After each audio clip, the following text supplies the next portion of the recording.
Hello everybody, my name is John McGinley from Glassy Consulting, and in this short video I want to look at a concept that every business has to be aware of: behavioural finance.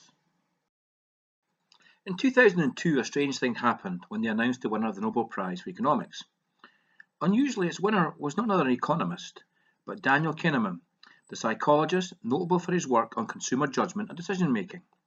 He dared to say what most of us now take for granted, that the markets and consumers do not react rationally, but are largely at the whim of the quirks of human nature and behaviour. As we stand here in 2017, I tend to agree with him. Behavioural finance is really common sense, and anyone who says otherwise is either trying to mystify the public or they do not understand the topic. I would go so far as to say that the vast majority of what we do simply comes about rather than being thought about.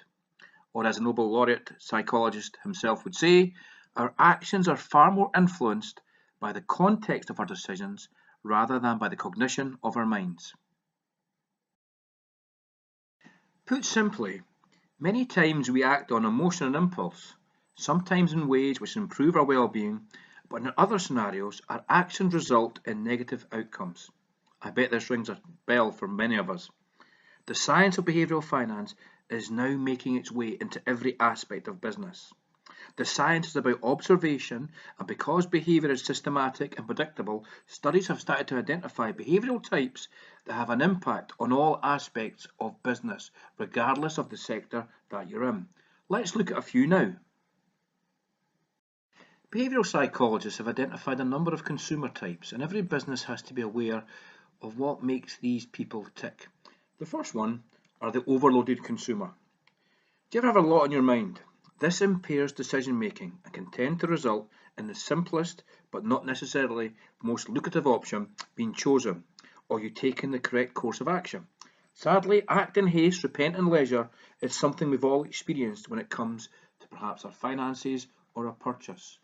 So again, what do we do as business people to make decision making as easy as possible for people?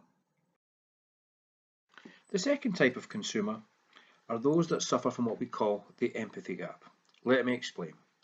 Have you ever gone shopping hungry? What happens? We all know, don't we?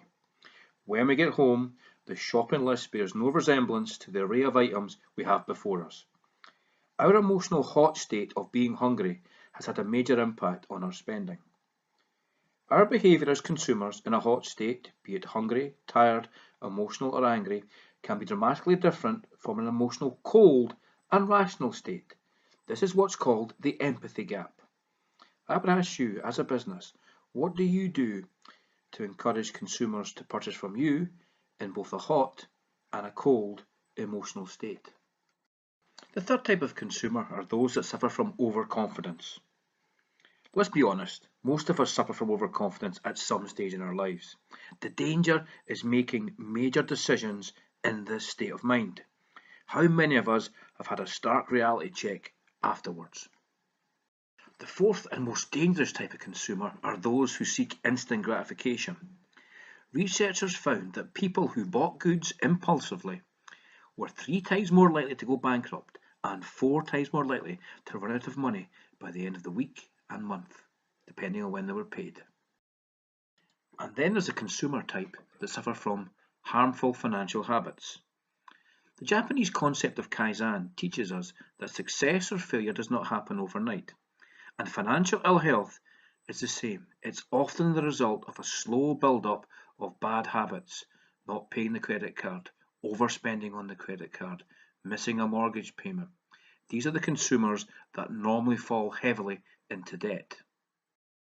And then you have the consumers who fall victim to social norms. Many people spend their lives and emotional energy keeping up with the Joneses.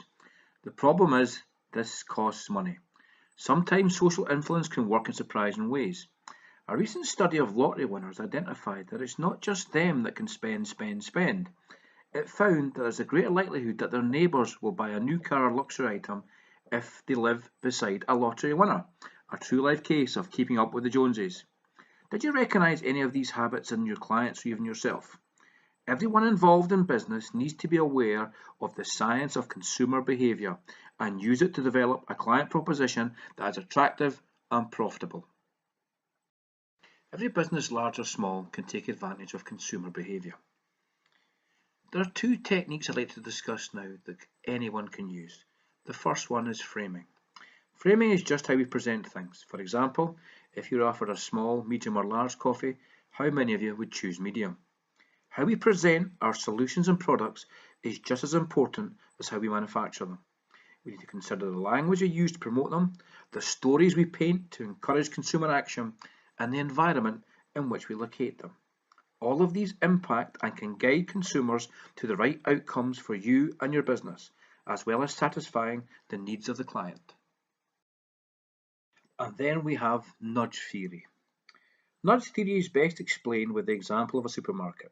Where are the basics such as milk and bread in your local supermarket? They're right at the back.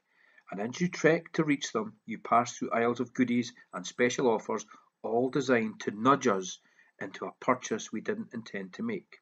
Nudge theory, if done correctly, can encourage customers to understand their key issues and work through a simple and logical decision-making process, aided by a well-framed proposition. Does your business offer this? Understanding the common sense of consumer behaviour when it comes to behavioural finance is something that every business needs to understand. How well does your business understand behavioural finance? And how well, if at all, do you use framing and nudging to encourage your clients to buy and use your proposition? Thank you very much for watching this video. Hopefully it's given you some ideas, and I look forward to speaking to you again soon.